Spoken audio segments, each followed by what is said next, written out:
الحمد للہ وحدہ والصلاة والسلام علی من لا نبی بعد اما بعد۔ سامعین کرام، دروس توحید میں آج کے درس کا عنوان ہے ہوا اور آندھی کو گالی دینے کا حکم۔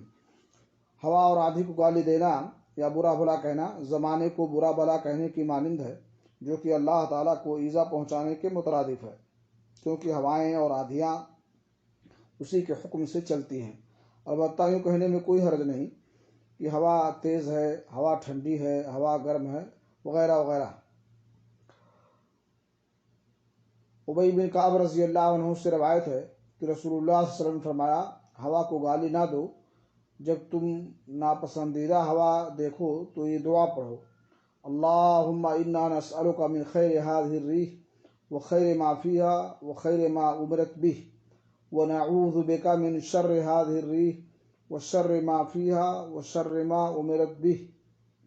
اے اللہ، ہم تجھ سے اس ہوا اور جو اس میں ہے اور جس کا اسے حکم دیا گیا ہے اس کی بہتری اور بھلائی کا سوال کرتے ہیں، اور اے اللہ، ہم اس ہوا کے شر اور جو اس کے اندر شر ہے اور جس شر کا اسے حکم دیا گیا ہے اس سے تیری پناہ مانگتے ہیں۔